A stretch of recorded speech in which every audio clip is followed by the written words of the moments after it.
Welcome back to Everyday with A. My name is Amanda, and I'm excited to bring you topics from A to Z. This past week, I interviewed Abby Chin, the sideline reporter for the Celtics for Comcast Sports. Let's check it out. Abby, what made you want to pursue a career in sports broadcasting? Well, I didn't know that you could only focus on sports. I knew I wanted to be in broadcasting. Actually, that's a funny story. When I was in high school, I did the announcements one day, and my English teacher said, "Have you ever thought about doing TV?" And I didn't even think you could do it as a career. And then to do sports, it was a class that I took once I got to college. It was a sports broadcasting class, and it was there that I learned that you could only do sports, and my imagination just lit up. I grew up playing sports. I love team sports and just what that does for you, and I feel like in this business what we get to do, there are a lot of the team aspects to that, and I really got excited when I learned that you could just do sports, and it's something that I'm really passionate about. And then within that, you also get to tell the stories of these athletes, and I do work in the NBA where the players, you do know their stories, but this is something that changes every day. There's a new game, there's a new storyline, there's a new piece of drama, and so it's just never ending. I have the best job in the world. It's always exciting to be able to tell someone's story, or to storytell in that you're telling someone else's story through your words. Yes. And I think that that's one of the biggest challenges, and one of the things that's the most interesting is because no two people will do it the same way. Everyone has a different point of view and brings something different to the table. So I know you began your career as a production assistant for ESPN Monday Night Football. What made you change from production to broadcasting? I think I always wanted to get into broadcasting. It was when I graduated and I sent out my tape from college, I got zero response. And so ESPN actually called because they were looking for diverse hires. And I called myself the diversity double whammy, if you want to be honest. I was a woman in sports, and also with my last name, Chin, I was a minority hire. And so I was lucky enough to get the call. I had actually submitted my resume 2 years before that for an internship, and they called me out of the blue. I worked for ESPN Classic for 2 years, and then when that kind of dissolved into the bigger ESPN company, I got picked up by Monday Night Football, and it was such an amazing experience to work with that crew, because that is the epitome of sports broadcasting. You know, they have 10 TV trucks and just the crew that it takes to put on one Monday Night Football game is unbelievable. And it's exciting, you got to see both behind the scenes and then now you're in front of the scenes. Yes. It was, and that was a challenge, but I did because of my experience at ESPN and networking and people that I got to know, I made a new tape that was much better than my one out of college. However, I will say I got one call, and it was from a station in Montgomery, Alabama, and I jumped on it. It was actually a part-time position.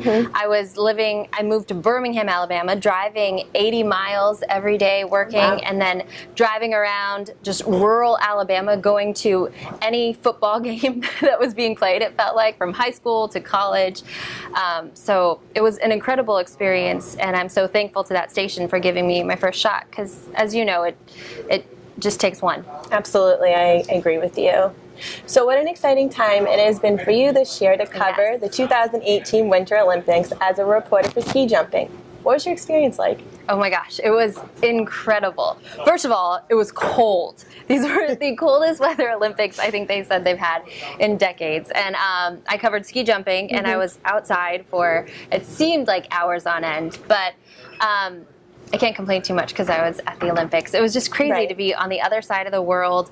And then in addition to ski jumping, I also got to cover cross country. And that was remarkable because I got to witness the first American women's medal at all in cross country, and it was a gold medal won by Jessie Diggins and Keegan Randall, and it was just so emotional and so cool to be involved in an event of that magnitude. I think in the NBA and covering a game every night, you just kind of get lost in the wins and losses of everything, but the Olympics are something that these athletes work their entire lives for, work 4 years for, and then so to be a part of that moment was just something I'll never forget. Especially since it only comes around so often. Right. To be able to get that shot is amazing. It was funny. I was after we covered our last event, I remember walking. So you have to take a bus everywhere. That's something I didn't know. You take buses everywhere, 2 buses every time. But I was walking to another bus, and I was just like, oh my gosh. I covered the Olympics. No one can ever take that away from me. Right. I reported from the Olympics, and it was incredible. So did you have a role model growing up? And if so, who was it? It's a great question. I think my role model, it's so stereotypical, was Katie Couric growing up. I loved watching the Today Show. It was really cool in South Korea. She was walking around the makeup studios, and I got to meet her for the first time, and she was actually so much smaller than I ever imagined her. But I would say my role model in this business now, and someone who I really admire, is a guy like Ernie Johnson, who hosts the show on TNT, and just the way that he works with those guys and uses his knowledge. And then also, of course, the GOAT of our business as far as women go is Doris Burke. She's incredible, and I've actually been lucky enough to have the chance to speak with her and work alongside her during the playoffs and things, and she is just an amazing person. Her knowledge of the game is something that, I mean, is unparalleled, man or woman, and just the way that she is able to tell stories and deliver that is something that I try to emulate every day. I like watching someone be comfortable and being able, like you said, being able to tell that story makes such a difference to the viewers. And that's something that you can't do. There's nothing to duplicate reps, getting in front of the camera, being live. Like, there is no substitute for that. And that's something that I had to learn early on. You can't just jump in front of the camera and be amazing. It takes time and it takes experience. And Doris has that, and she is someone who has gone beyond even. So this may be a hard question, but what's one thing people don't know about you? Interesting. I think a lot of people aren't really sure of my background. My name is Abby Chin, but just so you know, I am half Chinese. It's my dad who's full Chinese, but he actually grew up in Jamaica. I don't know if that's where the dark skin comes from. But and then my mom grew up on a farm in Ohio, so it's an interesting mix. And then I now have a 2.5-year-old daughter named Mabel, and she's awesome. We just started potty training yesterday, so maybe that's something people don't know. So how do you balance your personal life with being a broadcaster?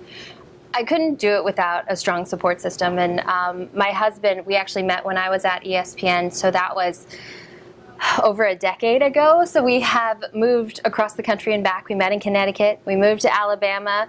From there, we went to Seattle and Portland, and then we finally moved here to Boston. So I definitely could not do it without him. And honestly, for the first year of Mabel's life, he worked from home. So it really allows me the ability to travel as much as I do with the Celtics, which is one of the most fun parts of the job. But it does change your perspective when you do have someone else at home.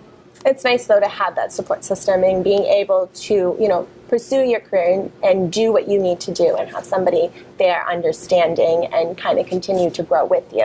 And I am incredibly lucky. He also has been with me throughout this entire journey. So he met me when I was a production assistant and working those crazy hours, but then also saw what it was like to work at a local TV station and just how much hard work and passion you have to have for it there. That's where I feel like you get weeded out if you're not really in it for the right reasons. And then, he just has been great. His name is Mike Schmidt, if anybody wants to know. Abby, you once said, as a woman in this business, we are constantly climbing an uphill battle when it comes to credibility. What challenges have you faced being a female sports broadcaster? I think that's absolutely true, and I think that's just part of being a woman in this business, and we do face challenges that I think when you look at a man on TV, you assume that he knows what he's talking about. It's not until he opens his mouth and says something completely idiotic that you're like, wait a second.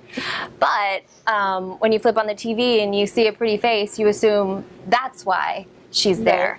And so I think it is incumbent upon us to be over-prepared. And I think that that's something that I admire about almost every woman in this business is that we all work hard. We do know what we're talking about, and it is something that we feel a responsibility to portray and to let you know that we do know what we're talking about.